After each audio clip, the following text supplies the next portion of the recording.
You're listening to Obsidian Radio, the live stream show. And that Black Pass cut goes out to my man Justin March, who came back and said, listen, man, for the cause, he threw in $100 on PayPal. That's much better. All better now. Isn't it better? Isn't it much better? Thank you, my man Justin. We continue. We're going to read off the entire contributors list, and we could very much use your contribution today. Links will be running in the chat room. Phone should be ringing, fellas. Hint, hint. And now, ladies and gentlemen, we go to our special guest. The one, the only. It's been a long time. Amiri Brown, the great Liberator. Many of you know who he is from his actions and exploits over on YouTube, Black YouTube, if you will. He's also prominent and holding forth over on Facebook. The great Liberator himself returns for the first time, I believe, here on Mixer. We've talked before. We did a joint operation. I was on his channel. He was on my channel over on YouTube. I think this is the first time we've ever gotten together on Mixler. I hope the first of many. What's going on, brother Amiri? Hey, how you doing, brother? How you feeling, man? Hey, listen, I got your call. Well, actually, it was Chaos Rain, your co-host. He had contacted me because you guys had some technical difficulties that y'all needed some help with. And I did call him. I tried to call him back, but I couldn't get through. But just when we get off the air today, man, we'll get together. I'm more than happy to help you guys out. Okay, appreciate that. All right, so let's get right into it, man. There's no particular topic per se, so we're free to kind of go all over the place for as long as you have time to talk. I know you got to get out there and take care of the fam and all that. Now, please pardon the opening salvo. I didn't plan that, but yeah, it is what it is. So please pardon that little bit of housekeeping I had to take care of there. No, I mean, it's fine. I was listening in, and I think you raised a valid point. You know, like I don't think people realize how much work actually goes into putting together, a show and giving content and these different things, and how you should be compensated for that. You know. Yeah. It's our people. All right, so let's get into it, man. What's on your mind these days? What's been going on with you? And I'm gonna kind of let you roll with it, and I'll kind of bat it off of whatever you put out there. So okay. You have the floor. Just the same old, focusing on the things I like to focus on over on YouTube and on my channel. Dealing with family life, married life, and I remember a couple of days ago when you were on, and I was doing a recap of when I was on the Breakdowns channel, where they had a panel, and the discussion was, I think it was the divide between black men and black women, something like that. And then you came on and you were just asking me questions about being married for 20 years now, I think 21 years. Right. And so that's just kind of like the things I've been trying to focus on, speaking to the things that it takes to maintain that type of relationship as we exist in a society and an environment that's moving away from that. Right. And so that does put, immense pressure on, on your relationship and on your marriage when you have all of these counter narratives coming from society, where it's just in this day and age, we just don't put a high premium on the things that we used to. Yeah. In a lot of ways, I'm very old fashioned. Right. It's kind of the way I've always been. I'm not really with a lot of the new age, the new age things. Something I have noticed and has taken note of is how we tend to value things and not people. Right. And that goes a long way in how we we establish our relationships, how we interact one another, men with women, black men with black women, and is this something that can be, can be reversed? Yeah. Is it something that we can repair? Can there be repairing of the breach, as it were, between black men and black women? And I'm of the thinking that if it's not broke, don't fix it.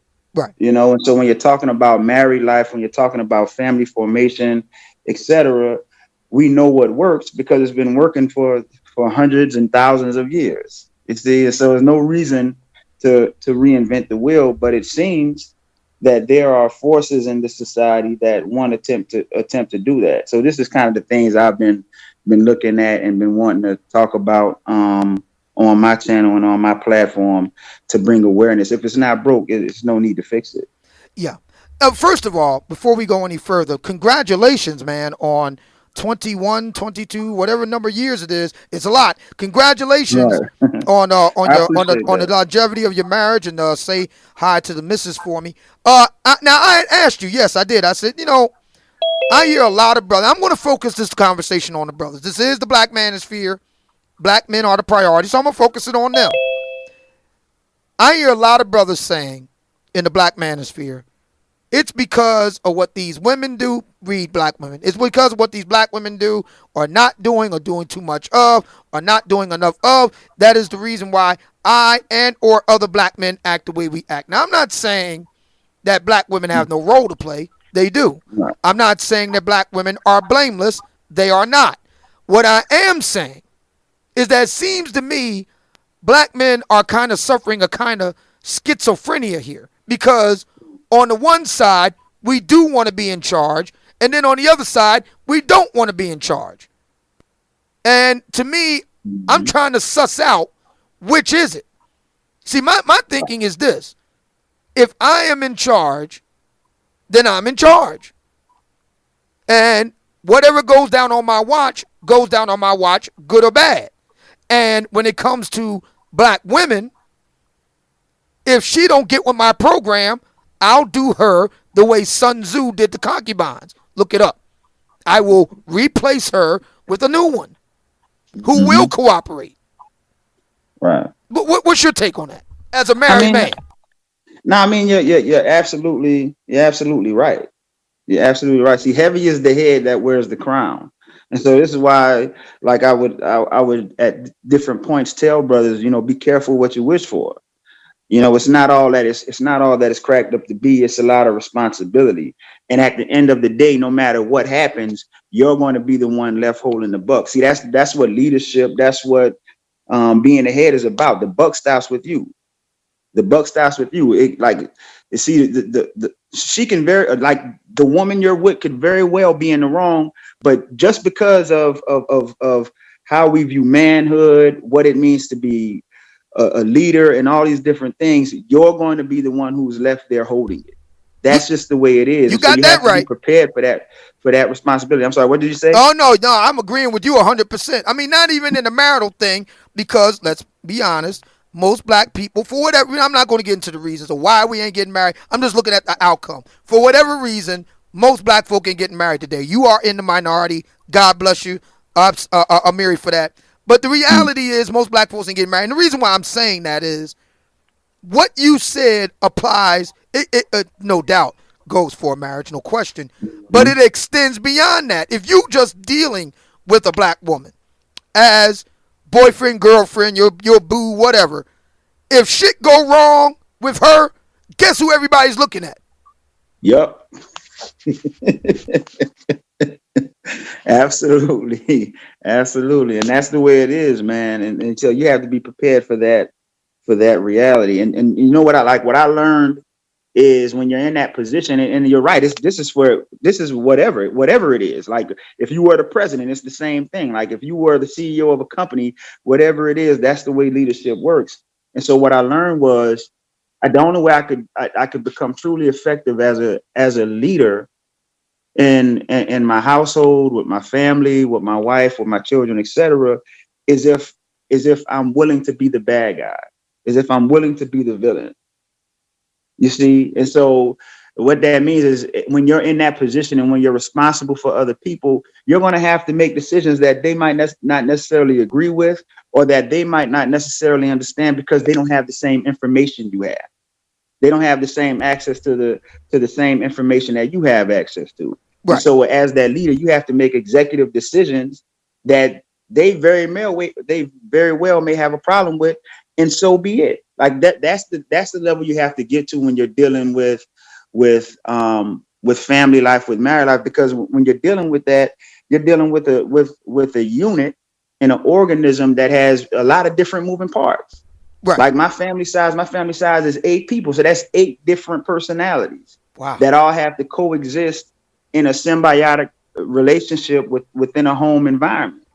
And Wow. so it's never going to be a thing where we're all in like mind. It's not a group think type of thing. You Right. see, so it's a lot of different moving parts to it.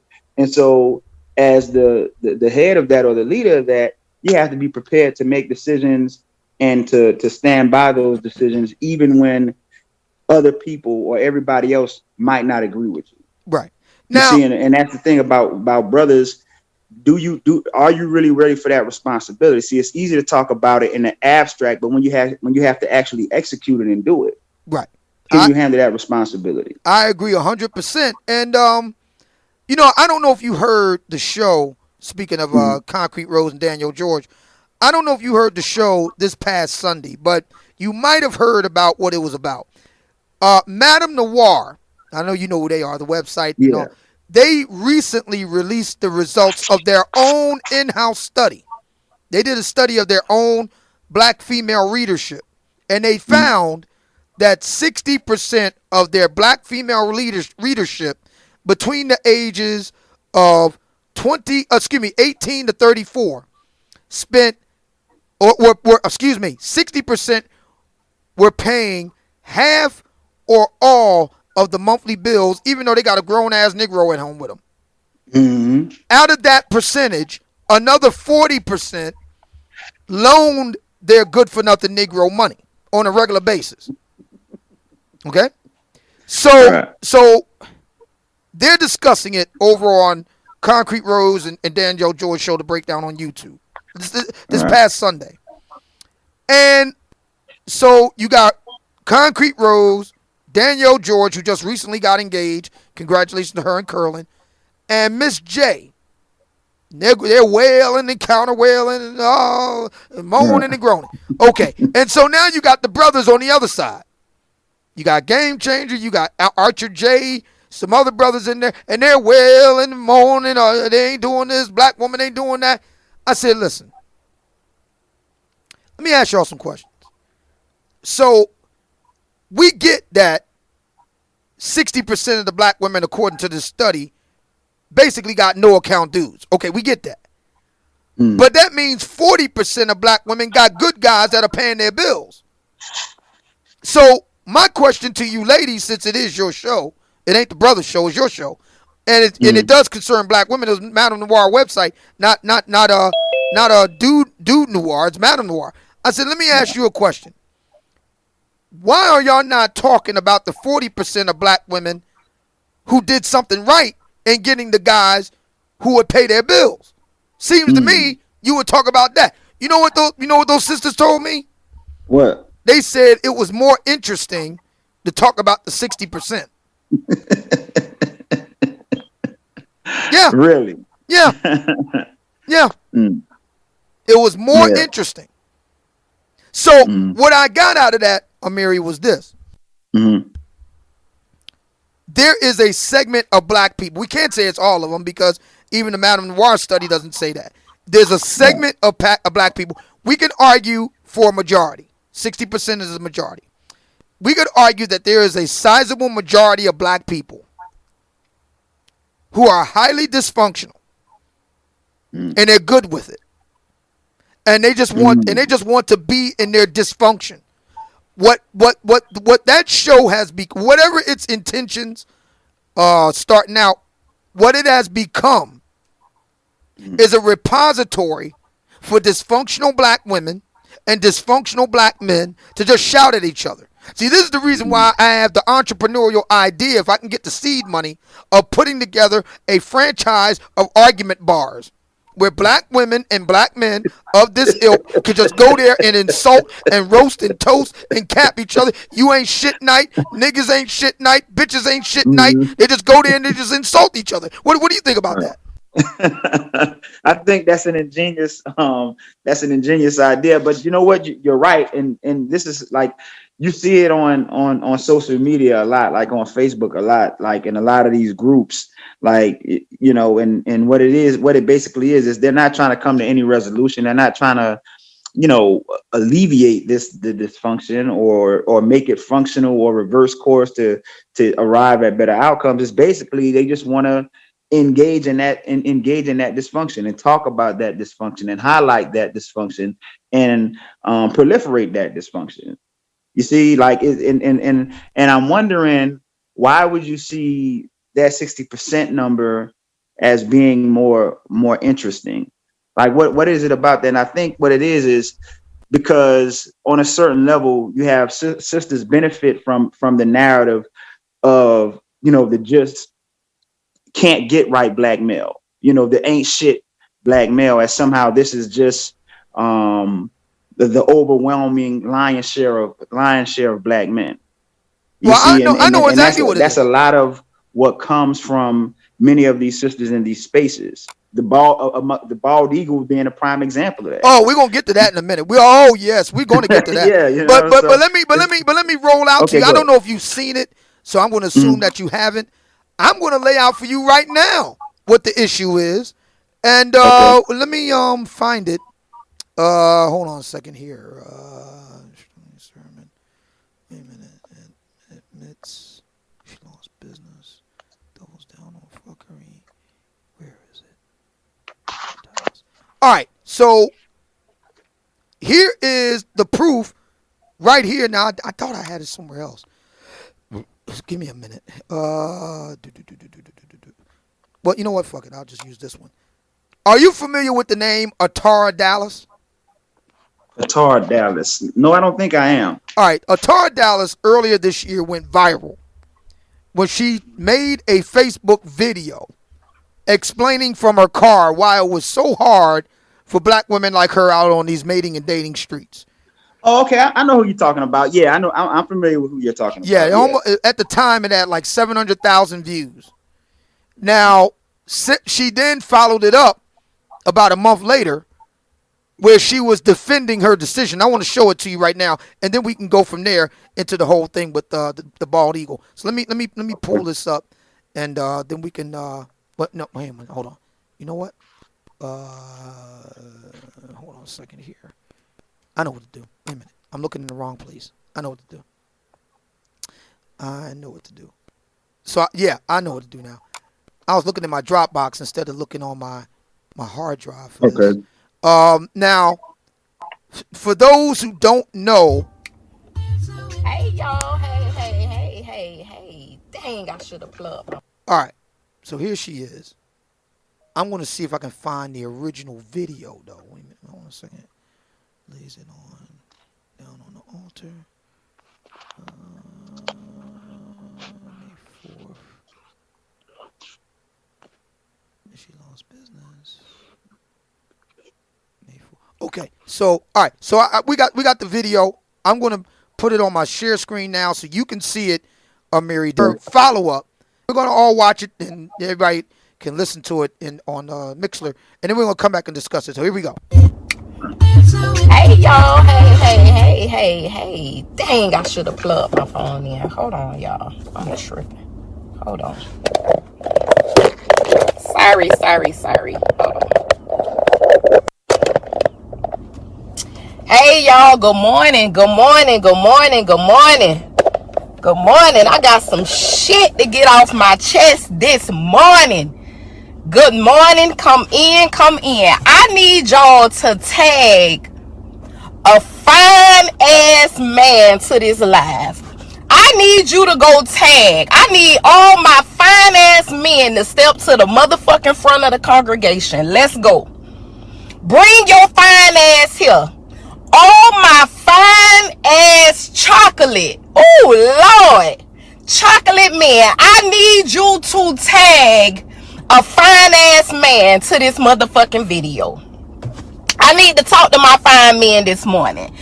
Y'all know I like to play. I like to have fun. We finna go in this morning. I was on a Facebook post just now, and a young lady said that we are no longer looking for men that look good, but we are looking for stability, finances, and something else.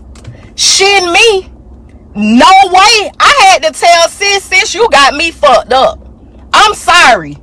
I ain't looking for that shit until I see first how a nigga looking. Come on, we finna get a laugh in today. We gonna get a motherfucking kiki in today. Listen, fine ass men, bring y'all ass to the front of the congregation, cause we gotta have a talk. Y'all making this shit hard for me, okay? Y'all are literally making this shit hard for me. I try to take up for y'all. I try to be on y'all side. I try to say, no, they ain't that bad, sis. They ain't gonna cheat on you. They gon' come with finances. They gon' come with good sex. They gon' do you right. But y'all motherfuckers just ain't gon' motherfucking do right. I try to be peaceful. I try to be in y'all corner.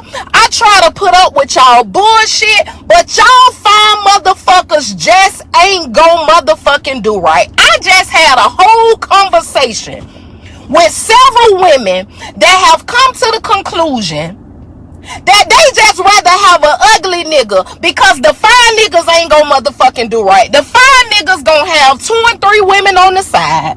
The fine niggas ain't gonna come to the table with certain shit. I need the fine men to come to the front of the motherfucking congregation, cause I need to have a talk with y'all this morning as to why y'all make it such a struggle for a motherfucker like me that love y'all fine ass.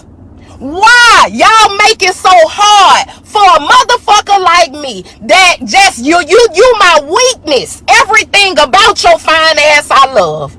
Everything about your chocolate sexy, when you put on your cologne, when you put on your clothes, it's just something about you that melts my little motherfucking heart.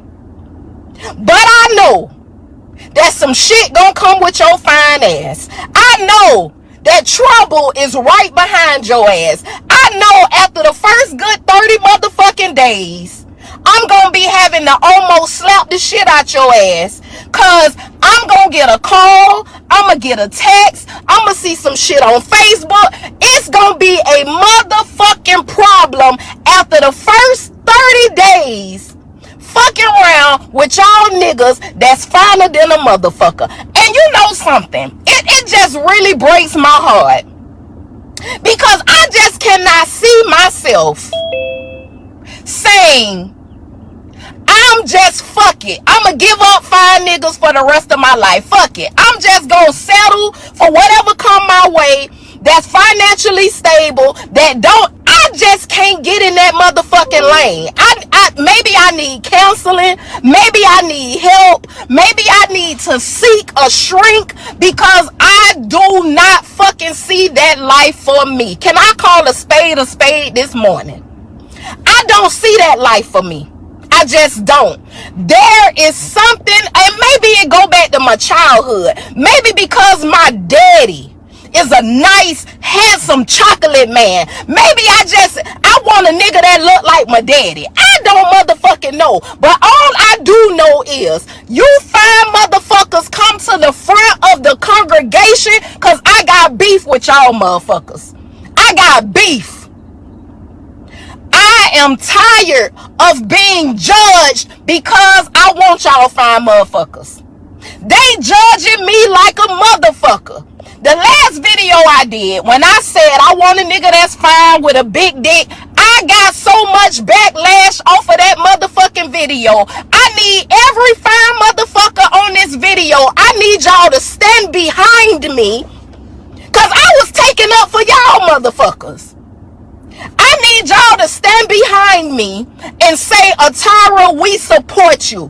Atara, we love you. Atara, we thank you for that motherfucking video. Because y'all the motherfuckers that got me chewed out. It's you fine black niggas. I don't know where the fuck. Let me tell you something. God was so busy constructing y'all fine, sexy. Oh my Lord. He put everything into y'all that he forgot to put in faithful when he started making y'all. He just left the faithful. He didn't even dash a little bit of faithfulness on y'all ass. He was so busy constructing y'all to look good that he totally forgot. He just forgot. He forgot about faithfulness. He forgot about stability. He was so busy working on the physical part of y'all fine motherfuckers that all the other shit that we looking for, he just forgot to throw that in there. Y'all fine, Lord, I just don't know what to say. Some days I wake up and I be so mad at myself. Atara, why you like them? Why you want them like that? Some days I want to cry. I be so fucking mad. Why I just can't like a regular, average looking man? What the fuck is wrong with me? You know what? I'm starting to really believe what y'all was saying. It's me. It's me. Lord, come fix my heart. It's me. I just can't want a regular motherfucker. I gotta want somebody that when the bitch walk in the room, every motherfucker head turn in the room. Why am I like that? I don't know, but I gotta just embrace who I am. It's time for me to embrace who you is, embrace what you like, and bitch, just deal with it, I guess. I just gotta deal with it. There is something about a tall, black, fine, can dress, smell good motherfucker that I cannot get enough of. Listen, I just gotta call a motherfucker, and I know it's some women on here who can agree with me, who feel the same way that I feel. I don't give a fuck how y'all feel. Listen to what the fuck I'm finna say. I don't give a fuck how y'all feel, okay? I know them niggas come with extra shit on the side. But bitch, I guess I gotta put up with that shit. I guess I just gotta stand in the motherfucking paint and put up with that shit. Because I am not going to wake up every single day for the rest of my life. I probably got 40 or 50 more years on this earth. Y'all is not finna set me up talking about, Atara, you need a man that's ugly, a man that don't look that good. He gonna treat you right. Well, what the fuck gonna happen when I wake up for the next 40 years and roll over and I'm looking at, I ain't finna do that shit. If I'm gonna put up with shit, I'm gonna put up with a fine motherfucker giving me shit. Ain't no way I'm gonna take the chance on the ugly motherfucker dragging me. Y'all got me fucked up. I ain't finna do it. I don't give a fuck what y'all talking about. I don't care what y'all saying. I don't care how y'all feel. Sign me the fuck up for the handsome, tall, fine motherfucker. Period. Miss me with all the other shit. Now, let me put this disclaimer out there. Because here y'all go. Y'all gonna start the bullshit and start sharing this video. And motherfuckers gonna get on here and start talking shit. Talk all the shit you want. I am living in my truth. I am living in what I want. Y'all motherfuckers that's telling me, the men, oh, that's superficial. Half of y'all niggas got a female that got a body that's pretty, that's attracted to you. So fuck you. How about that? Fuck you. All the men who got a problem with me saying I want somebody that look good. I bet you your motherfucking girlfriend look good to you. I bet you your motherfucking wife look good to you. I bet you didn't motherfucking settle. How about that? So fuck you, okay? I want what the fuck I want. If it take me 10 more years to get what the fuck I want. Hey, we all got shortcomings. We all got shit we gotta deal with. That ugly motherfucker, he gonna have something I gotta deal with. That short motherfucker, he gonna have something I gotta deal with. That motherfucker that just don't look right to me, cause maybe some throwed off to me, he gonna know. Y'all fine motherfuckers, come to the front of the congregation. I need y'all to get y'all shit together, okay? I need y'all to step your motherfucking game up just a little bit. We know you fine as fuck. This is what we know. Y'all know that that's our weakness. All we asking is just do right past 30 days. Give me at least 90 days. Give me 90 days of some motherfucking act right. Please. Half of y'all don't last past 30 days. All we asking, just give us, please. I'm begging, Jesus Lord.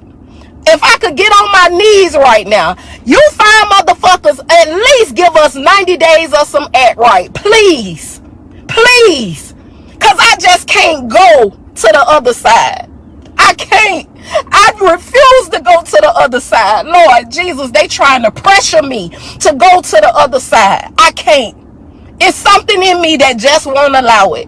So all I'm asking is for 90 days of act right. That is it. 90 motherfucking days. We're going to take it one day at a time after the 90 days. But at least a line for 90 days for me. I love y'all. Have a nice motherfucking day. You fine motherfuckers. You big dick fine motherfuckers. I hate y'all. God damn, I hate y'all. Bye. Get off my motherfucking line.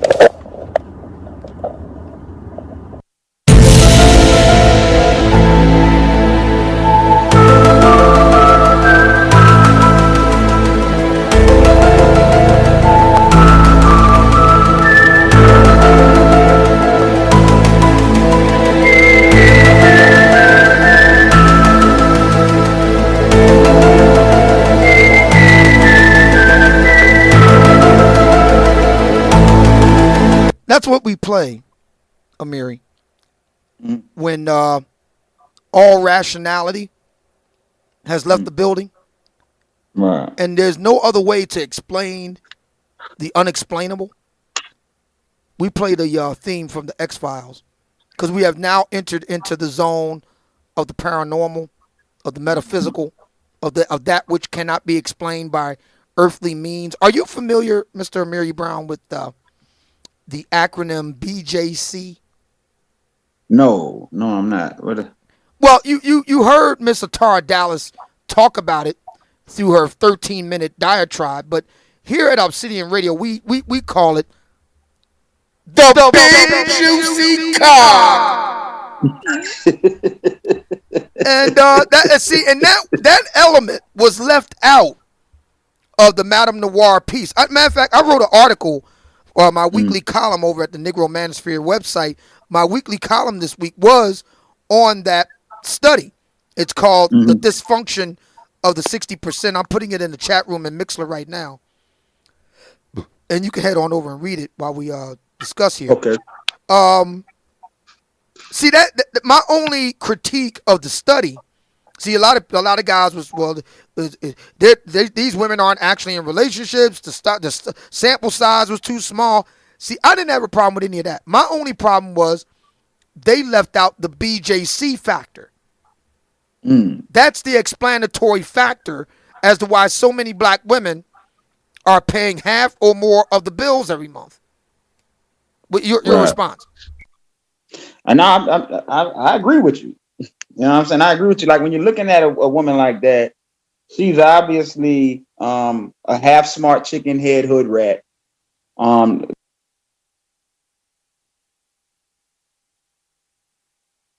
man of any consequence would want his wife or his potential wife behaving that way on social media. It's like many of these sisters who claim they're looking for a serious relationship or they're looking for a husband, they have no situational awareness of how they behave and how they speak. You see, she's sitting there doing all of that talking, but it's not like you a dime, sweetheart.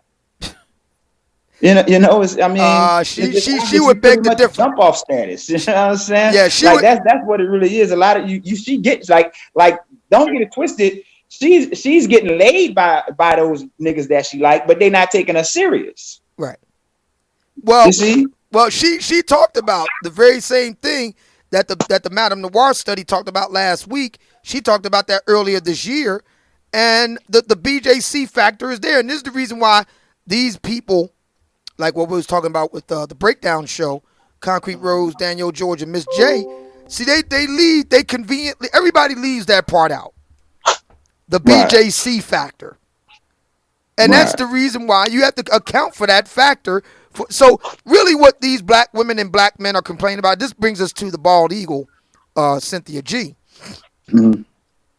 She leaves out that BJC factor as well. Even though we all know exactly, I mean, she, for the longest time, she never really like telegraphed where she was at with it. But then we Mhm. found out eventually exactly what turns her crank. And I want you to listen to this. Okay. And now, a word from our sponsor.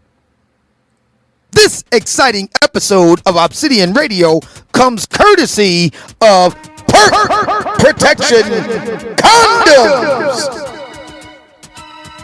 Hello, ladies. Tired of dealing with the daunting task of going clear across the country just for the D? Just to get the same beta male coon you could have gotten back home? Regretting the news of being the fifth baby mama? Well, you're in luck, because from the makers of Pro-Black Prophylactics comes the all-new Perk Protection Condoms. That's right, ladies. Now you can make irresponsible decisions with your body in peace, knowing that you're not adding to the already fucked up fatherless pandemic in Black America with Perk Protection Condoms. Now available in double XL size, because we know how you ladies like getting stretched out. Made with industrial strength materials for those marathon throwdown sections, Perk Protection Condoms is guaranteed to hold up while you get your back blown out. Don't wait for your otherwise worthless excuse of a man to get Perk Protection Condoms. Order your own right now by calling 1-800-DUSTY-BETA-MALE today.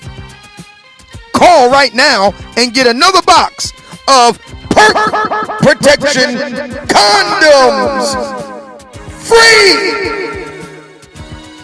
Save what's left of the black race, ladies, by using Perk Protection Condoms today. It's Perk Protection Condoms. Drop down and get your eagle on, girl, and enjoy the perks. And thank you. What do you think of that, Amiri? Well, it's funny and entertaining, but I mean it's true, man. Like many sisters are they're operating off of trying to have sexual conquest, because and like the way I look at it is like this is just where we are as a society and culturally, and it's particularly hyperized in Black society. And in a lot of ways, like when we're talking about, how sisters are masculinized, that's probably the biggest symptom of that. Operating as women looking for sexual conquest, thinking you can do what a man do, but you just can't, because the dynamics are different. And then in the course of doing that, they're not really requiring these men to wear protection. You see, and so what happens? Many sisters end up getting pregnant. And for whatever reason, they end up keeping the child. Maybe they can't afford an abortion, or they don't want to get an abortion, or whatever it is. But this is what happens. You have many sisters today operating um, under the guidelines of trying to have sexual conquest. Hmm. As if this is like how men used to do, or men were expected to do. Right. But you just can't do what a man do, sis. Right. And the thing is, you don't have older seasoned women telling them that. What happens a lot of times is many older women will encourage them in it. Well, wow. Now, speak on that a little bit more. You said they were actively encourage it. Could you explain a little bit Yeah. more on that? I mean, like, just go for yours, girl. A man gonna be a man. A man gonna do this, that, and the third. But they don't teach the younger women or their daughters per se, um, how to once you find a man that's of consequence, who believes in family, who believes in the institution of marriage, and then hold on to that man. We don't even have a message that socializes women to stand by their man like it used to be. Once upon a time, that used to be the socialization of women in American society, was to stand by your man. Now, what it is oftentimes is sisters are taught to look at men as replaceable. Right. A plug and play type of situation. This is how these sisters are socialized. This is how they're socialized. And Wow. so what happens if you spend your youth, your most valued years, trying to have, sexual conquest and these different types of things, what it is, you're squandering those years when you can use that sexual market value to land the type of man you want. But this is not what many sisters do. They do the opposite. And then when they get older, then they want to try and find that man to settle down after they have, quote unquote, sold their wild oats. Wow. You see, and this is even why, because like I was talking about one time, when it was this big hoopla over Marcus Houston dating this younger woman. And I was saying the reason why many of these sisters have a problem with older men dating younger women, because these women know that those younger women are their competition. Right. And many men are going to be seeking them.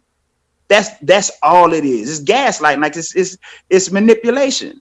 Right. Because when you were in your prime and your sexual market value was at its highest, you didn't want to sell your stock. You wanted to continue to be out there in the field and play around. Right. You know what I'm saying? Right. And so now, before you know it, 5-6 years done went by, and that sexual market value done dropped. You've acquired some type of baggage. Like when you hear this sister Tara Davis talking, the thing that she's talking about is from her baggage. Right. From her baggage with dealing with these types of men that she just finds so irresistible. Right. Who she has even admitted under her own volition that many times she know they ain't shit. Right. Right. But you'll still give your time and your body and your youth to these men. And then now, when you reach maybe 30, mid 30s, early 30s, late 20s, now you expect a man who did the right things, who built himself up to a certain point, who we would consider to be high value. You expect him to now not know his worth and merely settle for you. Right. See, and that's what this is all part of like these narratives that I hear these sisters pushing. Right. You see, it's very self-centered and self-absorbed, and it's not really realistic. Because okay, yeah, you might have this epiphany, this awakening, where now you understand your worth as a woman, you understand your value. That's fine and good, but you never considered that these men were going to have that same epiphany too. Right. So now they know their worth and their value.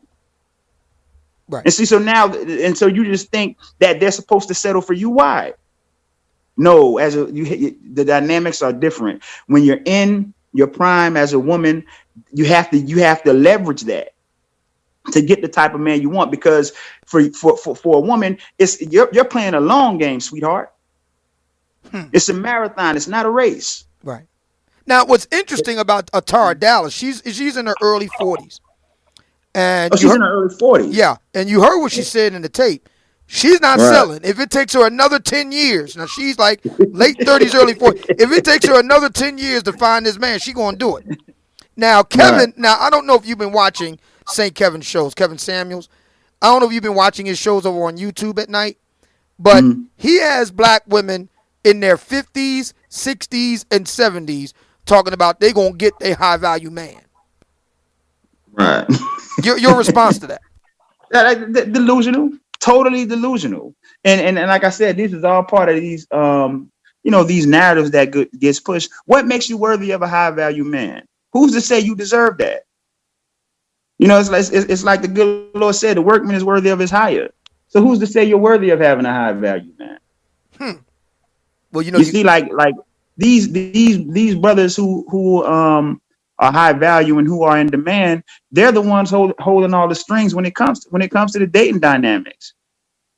You see, so like, and what it is, they'll try and shame and guilt these men into accepting an inferior type of product. Like I said, I'm very old fashioned in a lot of ways. In a lot of ways, I think and I behave and I view things. You see, like, do you have that? Do you have that decorum as a woman? Right. Like, no man wants a loud, belligerent, obnoxious, forward woman. But see, now let me play devil's advocate here for a moment. Then we're gonna take a break. So, Okay. all right. So you got somebody like Atar. Now she's a very outspoken woman, obviously. But couldn't it Right. be said that guys need to get with the times? It's a more liberated era. I mean, so what if a woman's had a roll in the hay or two with a big juicy cock loser? I mean, it was just sex. And can he rise above that and see the goodness that all that she brings into the table and the fullness thereof? What about that? I mean, he can, and he'll end up like Will Smith. Uh-oh. He'll end up like Will. Like I made a post about that on Facebook, and the sisters got. I don't care if you get mad.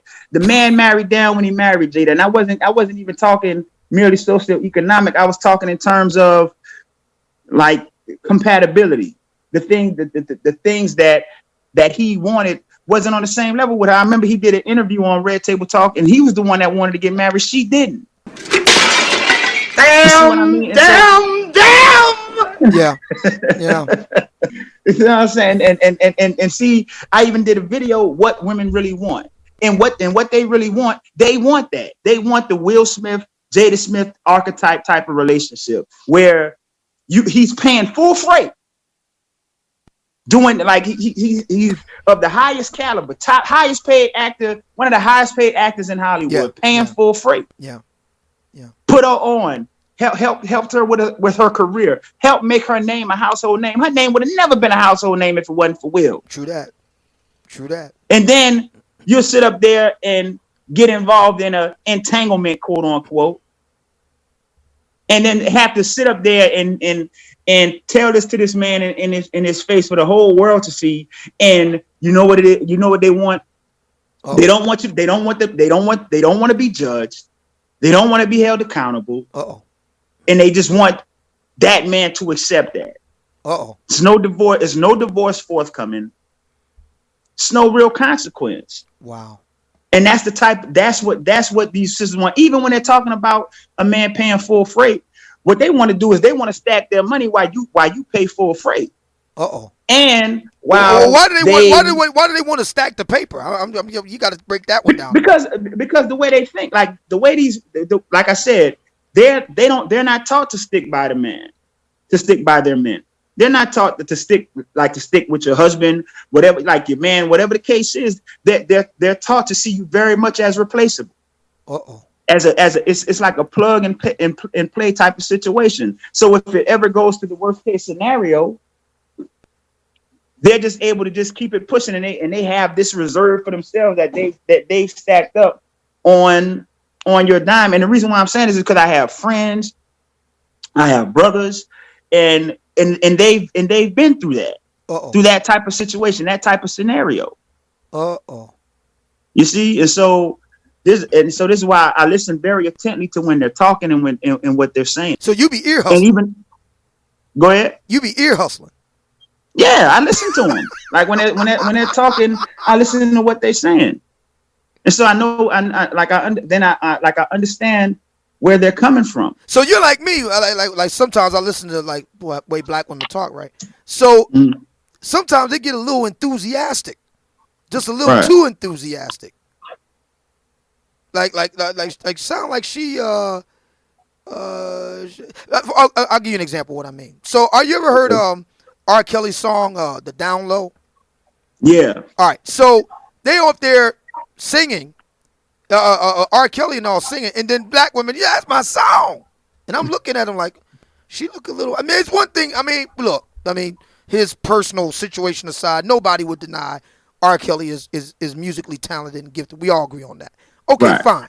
But the way they be just so enthusiastic about that record, it tells me they know a little something about that, yep, right?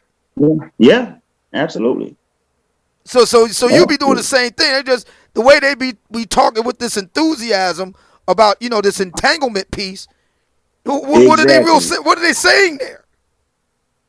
exactly, exactly. They don't really want to have to live up to standards, and especially the standards that women traditionally, historically, were expected to live up to. But even in that, they still want the accolades or the pedestalization that comes with that. Uh Like oh. they just want to be pedestalized simply because they're women. Uh oh. You see, they don't want to. They don't want to have to live up to any type of criteria uh, that would dictate them deserving to be put on a pedestal. Uh They oh. only want you to pedestalize them just because they're women. Like you can't behave and position and act as low hanging fruit, but you still want me to treat you as high hanging fruit. Uh It oh. doesn't work like that. Like anything that you make overabundant or that you make common, it loses value. That's just economic theory. Right. You see what I'm saying? That's just economic theory. Right. You know what I mean? And so, as a man, you can look past those red flags, those flaws, those things that would go against your standards. You can do that, like Will did it, but you'll end up like Will. Oh boy. Like at the end of the day, Will knew what he was getting into when he took that on. Uh oh. You So know what I so. mean? Oh my goodness. We done stepped all in it. Let me do this one more again. Yeah, I gotta put this one more again. Okay. Damn, damn, damn. All right, it's 3 minutes past the hour, ladies and gentlemen. You're listening to Obsidian Radio, the live stream show. The great Liberator, Amiri Brown, is back in action. Very first time here on Mixler with the old man. He's spending some time away from the day gig to chop it up a little bit. We're going to take a break, and then when we come back, Amiri Brown, we're going to deal with the other side of the game with the brothers. Go back to that and pick up the discussion from there. Stay tuned. You're listening to Obsidian Radio, the live stream show, which is 100% supported by listeners just like you. That means that's your cue to make the phone ring, fellas. Thank you. We'll be back.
listening to Obsidian Radio.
All right, we're back. It is 19 minutes past the hour, ladies and gentlemen. The live stream show now on Mixler, mixlr.com. Tell a friend, and I really do mean that. Please don't forget to like, share, and subscribe to the channel.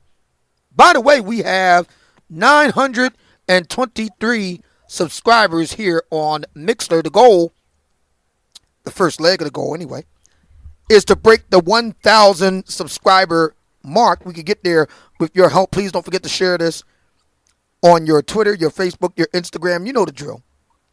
Let everybody know that the 8-hour strong man is on the air, and it ain't on YouTube. It's over here on Mixler. By the way, Amiri, how's everything sound? How's the music sound and everything? Oh, it sounds good. It sounds good. All right, it got good music quality and whatnot, right? Just like the radio. Yeah, sounds crisp. Good, very good. All right, so we're going to continue with our special guest, the great Liberator, the one and only Amiri Brown. He's had something of a hiatus from his weekly show over on Blog Talk Radio. He also holds forth over on YouTube and Facebook, routinely pissing off black men and black women in equal measure. And And now, are you going to be? Because I know you're busy. You're very much a family man, and that is the Right. priority, taking care of the, home and hearth and whatnot. But I know that you really do enjoy. I guess you could say a hobby of yours, which is holding forth on the issues of the day. Are you going to be getting back in action in that regard? I'm just trying to get a good schedule that works. It's just so hard with working and then my commute and stuff like that. But yeah, it's something that I plan on. I'm looking at maybe trying to utilize Mixler myself. Maybe that'll be a better avenue to do it on, because it does it's not as um it's a lot easier, Right. to do it just as an audio show, as opposed to maybe trying to do a live stream on YouTube. So I just have to see. But yes, it's something that I intend on keep going. Right. Yeah. Well. I know you had some technical questions and stuff like that, so we'll deal with all that when we get off the air Right. today. But getting back to the topic. Now I just played that record. Everybody remembers Tyrone, Erica Badu classic. And yes, black women have their issues, and we need to talk about that. But I mean, listen. What's interesting to me, Amiri, is how Mhm. many black men in the black manosphere defer leadership.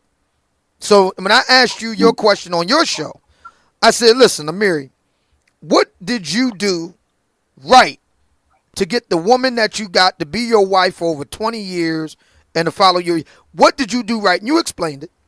And then we went back to the brothers on the panel, and they started talking about Nat Turner, Harper's Ferry, Ain't Our Woman, Sojourner Truth, who really killed JFK? Was it, Right. what about Captain Crunch? Why is it that they don't have Crunch berries anymore? I mean, everything. But I couldn't believe it. I said, wait a minute. Right. I just asked the brother a personal question. Then I go to all of you guys, and y'all talking about who killed Jimmy Hoffa. Can you explain that? I think it's you have some brothers out there who don't want to have to be introspective and look at themselves. A lot of times, like I said, when you're talking about the things that tend to plague relationships, a lot of times it's the truth is somewhere in the middle. It takes two to tango, and so we can talk about the things that sisters do, their attitudes, lack of femininity, lack of civility, etc. But on a certain level, as men, you have to look at yourselves too. The buck starts with you and it stops with you. You see, and you can't ask your lady or your woman to do something you're not willing to do. Right. You see, but if you say that, if you try and have that type of sensible, reasoned approach, you have some out there who will just chalk it up to simping. Right. But it's not that. It's you have to be the first partaker of what you say, and leadership first and foremost is about setting the example. Right. And so you have to be willing to set the example. You can't ask people to do something that you're not willing to do. Right. Otherwise, you're just going to come off as a hypocrite. Right. Well, I mean, here's the problem with me. Mhm. I'm willing to grant anybody a mulligan. So we're talking about the guys. Okay, your grand global conspiracy of the strag. Okay, great, I got it. You got women out there, scallywags, strags, hoes, skeezers, thoughts. Oh, Mhm. fine, I get all of that. You got mixed up with one of them. Okay, I get it. I'm willing to grant you the one off. But if I keep hearing you talk about those type of black women, I got to look at you. Mhm. I gotta look at you. If that is the totality of your commentary with regard to black women in your personal life, I'm looking at you. What is it about you that keeps attracting these type of black women? Mhm. And I've Yep. noticed that nobody wants to talk about that in the black manosphere. Have you noticed that? Yeah, I have, and I've caught a lot of flack, like I said, for trying to highlight those types of issues. Where you're simping, or you're being a mangina. You know what I mean? But again, like it's just about self accountability. It's about self accountability, and so on a certain level, we have to look at the narratives that have been peddled to us as men too, from the society, and the truth is, when as a man you're looking for a wife, lifelong life partner, whatever it is, then there should be there's criteria that you're going to be looking for, and that criteria can't just be superficial. See, because a lot of times, uh, I mean, like you got women out there who bad, like they're everything that you would want as far as her aesthetics, but where's her character, her her integrity, her moral compass? A lot of times, those two things are in contradiction. So the character and the moral compass and the personality of the woman we want, it's not in the package we want. You Right. know what I'm saying? Exactly. So I'm glad you you said that. know, I'm glad you yeah, said go that ahead. because I know you know about this work, this record. This is an adult show. I'm gonna put this out right now. Right, Disclaimer: we're going about to get into some real adult stuff. So if there are young people listening, you need to get them out of earshot. There are minors listening because we're about to get into the deep end. I'm glad you brought it up, Amiri, but I got to put this mm, out there. Disclaimer: if there are young people listening, please put them out of earshot. I don't want nobody getting fired from their job. So if you're listening to this in earshot of other people in the office or whatever, put the headphones in. All right, now I'm glad you brought that up, Amiri, because I've noticed a lot of brothers in the black manosphere. They mm, love talking about that record, Wet Ass Pussy. right. Oh, it's so reprehensible. Oh my goodness, look at this, look at that. Oh, how could they? I mean, they're clutching their pearls. But here's the problem, though. I'm thinking to myself, okay, why is Cardi B and Megan Thee Stallion and black women like them? Why are they so proliferate? Why are they proliferating all over the place? If you guys don't Hmm. like it, then we shouldn't see so much of it. Right. I think what the problem is, a lot of these brothers need to go to a therapist and work out the fact that on the one hand they're sexually turned on by it, but at the second hand they're repulsed by it. Hmm. Yep, absolutely, absolutely, and that's the thing. And see, on a certain level, that's what I said. On a certain level, you can assign some blame anyway to brothers for this because we like you have to have some type of principles or some type of morals as men if that's what you want the women to have. You see what I mean? If and it's the reason why these like women go to OnlyFans. They go to OnlyFans because they know you're gonna watch Right. and you're gonna pay to watch. Now I don't know if So you're who? familiar. I don't know if you're speaking of OnlyFans. Let me be careful with this. I Right. don't know if you heard the latest scuttlebutt because I know you're working a lot. The latest scuttlebutt on these black YouTube streets is me and another individual named Donovan Sharp have been Mm-hmm. having words really over a sister by the name of Danica Marie. Okay. Right. Now, his argument is what you just got finished saying, the OnlyFans argument. Basically, these guys are taking advantage, quote unquote, of gullible black men for the money. They're thirst trapping. Now, that's not true in the case of Danica Marie, but let's Mm-hmm. assume that it is true. Well, my position is, unless you're talking about these guys who are minors, who are under the age of 18, and they shouldn't be watching no way, if you want to talk about an Mm-hmm. OnlyFans situation, that's the main problem. Why are they watching to begin with?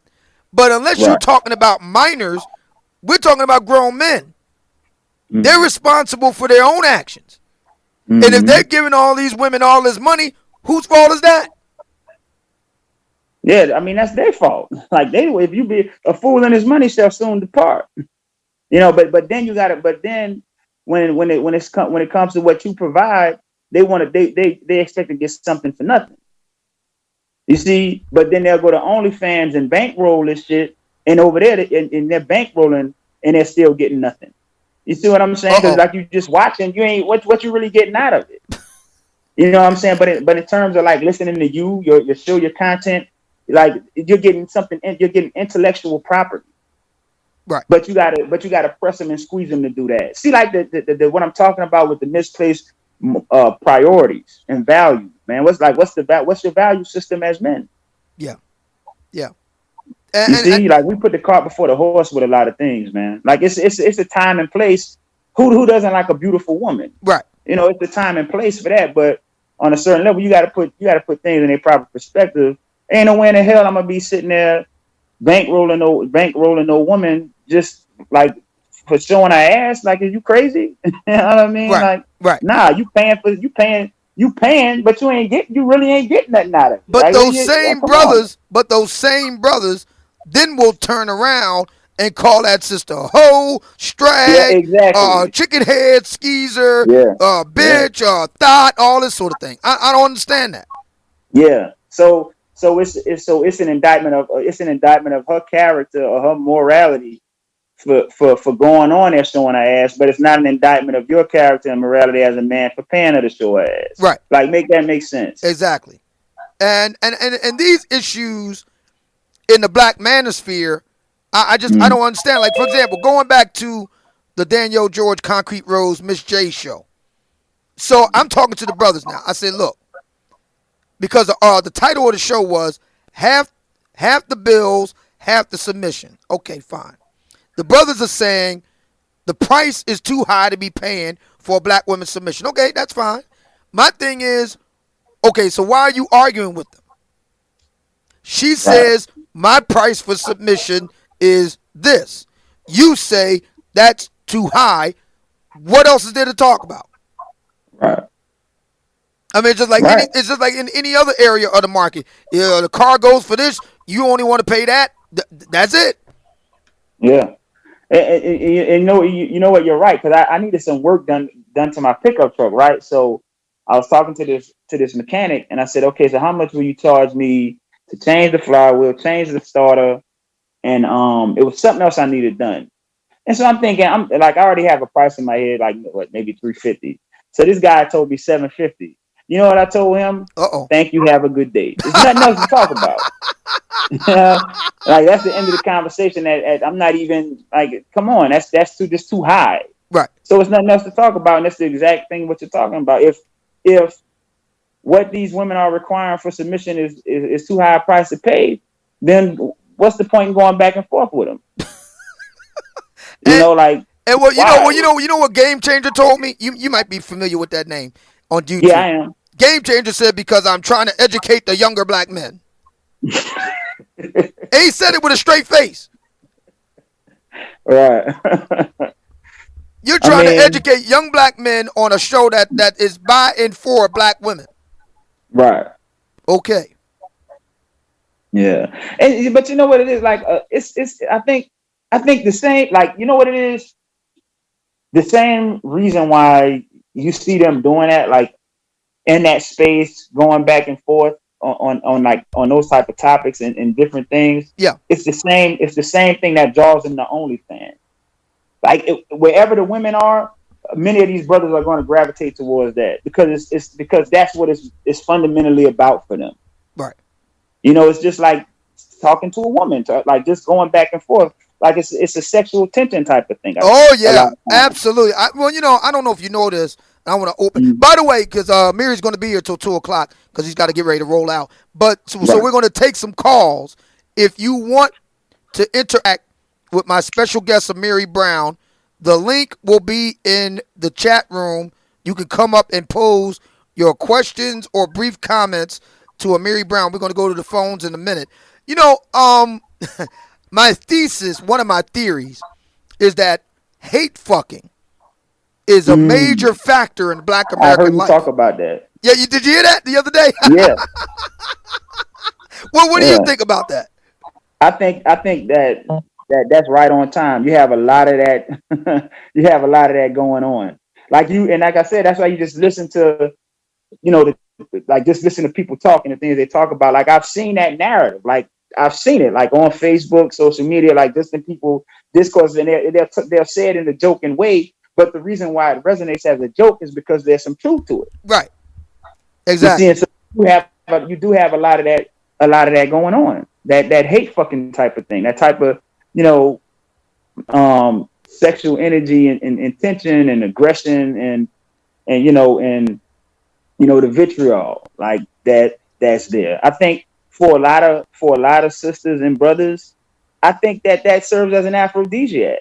Yeah, You know what I I mean? Like, do. like, let's be real, you have like a lot of hooking up going on behind the scenes over talking about these gender war type issues. Let's be real. That's how Cynthia G and Rob got together. Uh Like, you oh. know what I'm saying?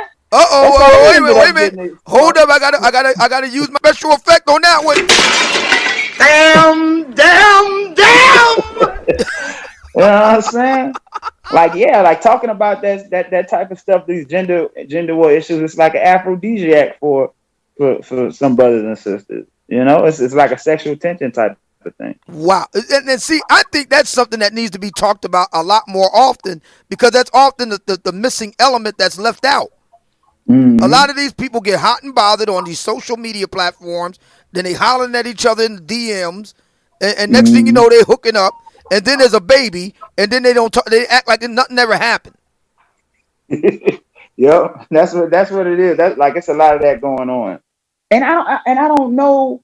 Like even when you think about that, like that hate fucking type of dynamic, like when you're thinking about that, that's coming from like a dysfunctional paradigm, right? Because of what you just talked about. Because what happens, it ends up going to another level because now, whoops, somebody's pregnant. You know what I mean? But because it was like hate, vitriol that created that sexual tension and sexual chemistry, what it pretty much means is that you and this man will never really be in a relationship. Like I know personally, I've seen this. I've seen it where it's been sisters who have a baby that's not even 30 days old. This is literally an infant fresh out their womb. Right. And when you talk to them, they talking about they single. Wow. And I'm like, how? Like this baby isn't even 2 weeks old, 3 weeks old. I've seen that. Wow. And more often than not, when you see those types of situations, it's happening in Black society. I've Wow. seen it on social media. I've seen it in real life. So it makes you wonder how did they even get together? The baby father and all. Exactly. It's like what the of course Cynthia will never discuss it because I Right. mean I mean it's embarrassing. She Hmm. left the most successful area of black men in the country to go to one of the least to get knocked. No, no, Exactly. no, that's not an opinion. That's a fact. Right. That's not my personal opinion. BlackDemographics.com has broken down the best cities in the country black women can go to find successful black men. The Seattle, Tacoma, Washington area is one of them. And that makes sense too. Like when you look at the industries and the economies there, that makes sense. It seems to me you would find more upwardly mobile brothers in that type of city than what North Carolina, South Carolina, wherever I was from. Right. Like that makes sense because of where it's at. Yeah. It's You that's a sick dynamic. Let me go to the phones. The Okay. doors of the church are now open, fellas. Let me go to my man Chaos Rain, who is your co-producer. Chaos, you're on the air. Go right ahead. Hey, what's up, guys? What's good? I What's got your good? message, man. I tried to get back to you before going live. Couldn't do it, but I did get your message. Thank you for sending it. Go right ahead. Okay, yeah, man. The Great Liberator, which is going to be changed title very soon. We're doing some things. Oh man, y'all shouldn't change the title. I love the Great Liberator. I like that. Yeah, know? but I think the direction moving forward, and Mary told me this, and I had to agree with him that it has to go a different direction if we want to get the better outcomes. And to be Yeah. fair, honest, it's still gonna be a fair balance platform to a degree, but it's not gonna deal with the bullshit in everyday society that people want to be cater, nurture, and all. No, no, that those days are done. I'm sorry. Right. I'm sorry. Okay. Yeah. Go right ahead. You on the air? Who else on there? I would say this. For what Mary said, he's actually on point. And to that lady that you played, if she's already at the age past wall stage, she's gonna be lucky at this point in her life in the next 5 or 10 years as she's gonna get a man. Period. Right. Because right there, the way how she expounded that she doesn't want to quote unquote settle, then you get what you deserve. Yeah, you get some dick here and there. You might even have to find a young dude to, smash it, but after a while, that's pretty much it. Yeah. Yeah. Like she's gonna just age out of the The day, mid market. no, Yeah. she's already aged out. Yeah. 20 years Because she like after 35, you age out. yeah, she's 40, and so you know, like, and that's what I'm talking about. The level of unreality that many of these sisters operate with, like, they really, like, this is what I'm talking about. The narcissism that a lot of sisters do have, that they really think that, like, the universe just revolves around them. You know what I mean? Like many of these, many women think men are just here to do their bidding. You know what I mean? To do their bidding in the pursuit. By perchance, he gets a little bit of their wop. Right. You know what I'm saying? And what you have now with a lot of the red pill philosophies and a lot of the male centered content that's coming out is you have men who are hearing messages and narratives that are decoupling them from the idea of merely existing to do the bidding of a woman, to do the bidding of a woman in the hopes of getting WAP. And then not only that, let's be real, the value and the price of WAP is dirt cheap because it's so readily accessible and so easy to fucking get. Right. Like I was having a conversation with a sister on Facebook. I said, how you gonna, they always trying to blame men, sitting here trying to blame men because you're easy. Like you, as a woman, you decided to be easy.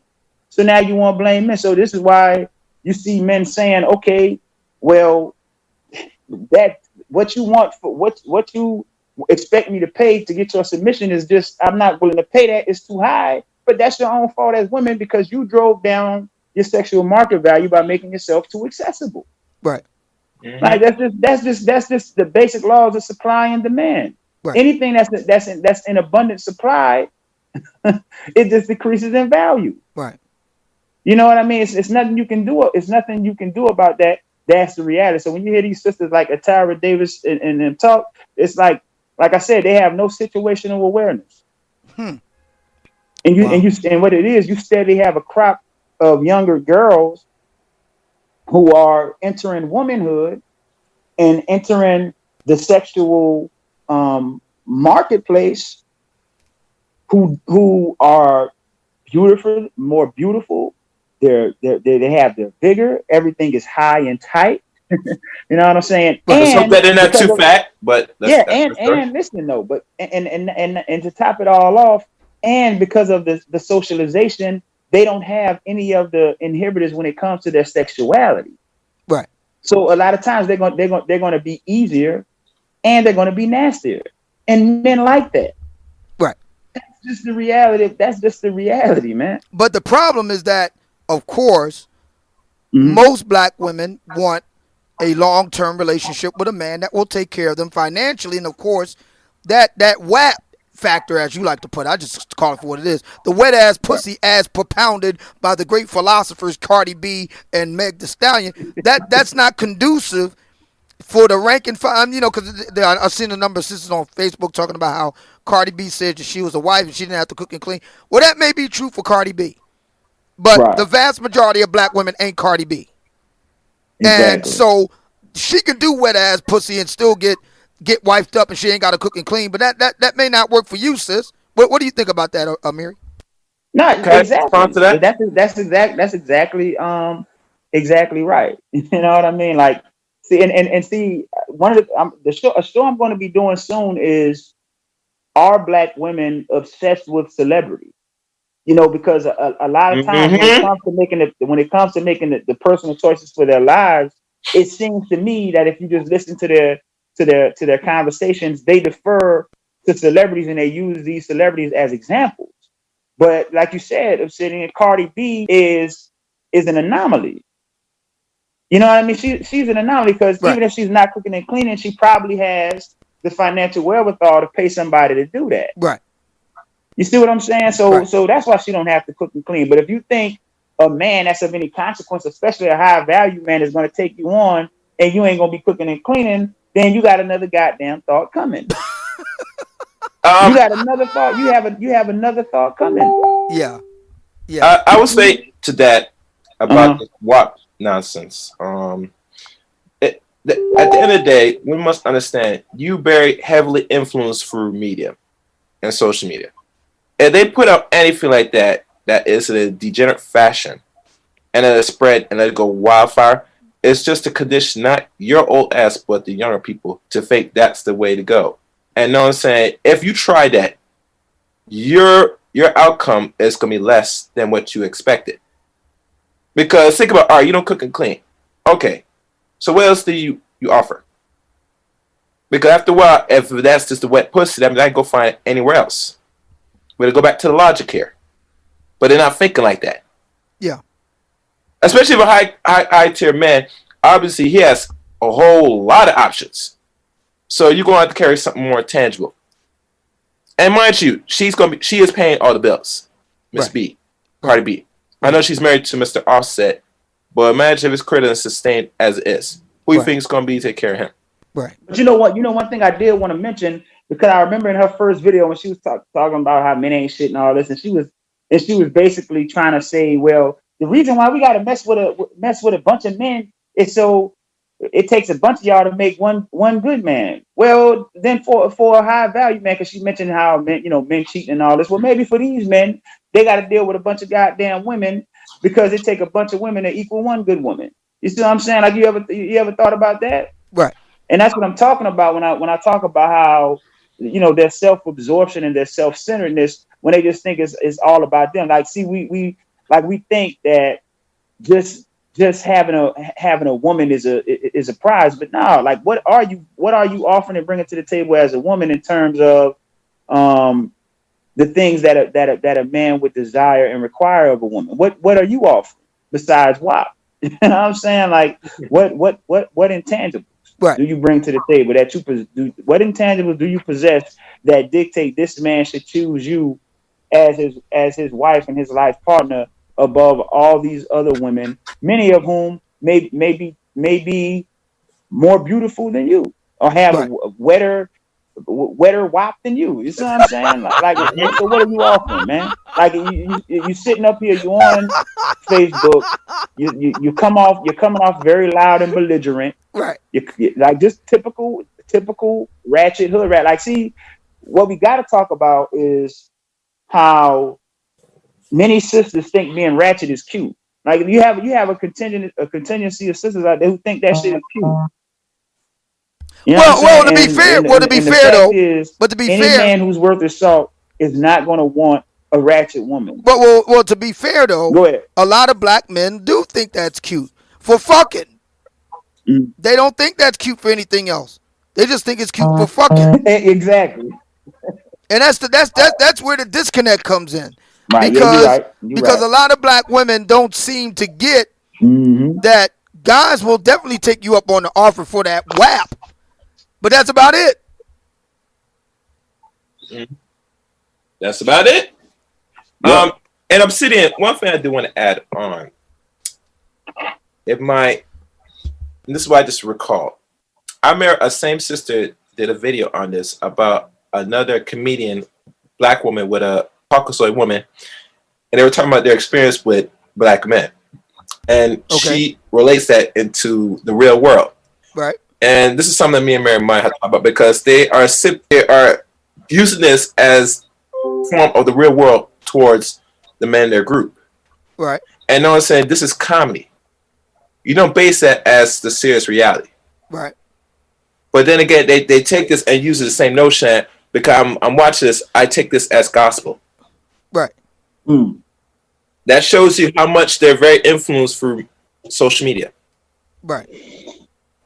Yeah, like that's a heavy thing, man. With like they don't call it influencers for nothing. Like, you know what I'm saying? Like just listening to, that's what they call YouTube content creators, influencers. Right. Mm-hmm. You see, to show you how media influences our perception and our level of perception and the way we view reality, and that happens a lot when it comes to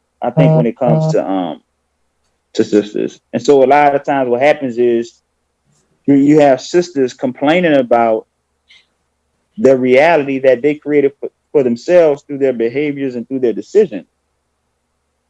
You see, and then what they do is they extrapolate out these greater truths about black men and the nature of black manhood and black masculinity off of the reality they're living that they created for themselves. Right.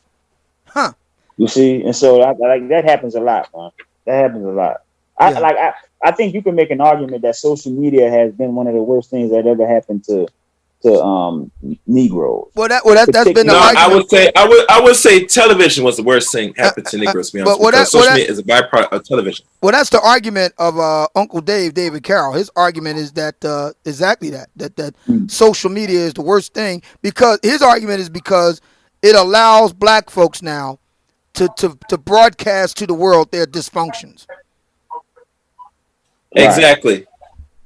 I.e. Atara Davis. You know what I mean? Like, that's a prime example of what he's talking about. Yeah. You know, and then like to do all that complaining and then to come back and make a video of how you're not even seeking to reverse course. Right. You know what I mean? Right. So it's like you basically complaining about a reality you created for yourself. And if she's thinking that way when she's 40, imagine how she was thinking when she was 18, 19, boy. 20. Oh Lord. Oh, listen, man. If she had already 3 kids right from more than one man, I wouldn't be surprised, bro. Wow. Right. Oh jeez. You know, so yeah. All right. crazy, man. Yeah. All right. So I know you got to get ready to run, man, because you got to do your thing and take care of the fam. And I appreciate you spending time out. We got to do this again, man. Real soon. We do. I want to thank both of you for coming by. I don't know if you saw, but I did. I sent you a donation on Cash App. Oh, thank you. So I always appreciate what you do. I think you don't get the credit you deserve. You're a good radio show host, and you put out good content. It's entertaining and it's informative and it's intellectual. Thank you. You know, and so just keep doing what you're doing, and I hope you have tons of success with it. I always told you that. Thank you, man. I really appreciate it. Ladies and gentlemen, the great Liberators, Amiri Brown and Chaos Rain, they're going to be getting back in action very, very soon, and I'll be the first to let you know when they're back up and running. I'm going to be getting with them when I get off the air today. We'll talk about some technical things and stuff like that, help them out, get the biggest bang for their buck, because we need as many brothers as possible in this black media game, whether it's big, whether it's small, part-time, full-time, choose your weapon. We need to do that. All right, so we're going to continue the show. And that is another wonderful session.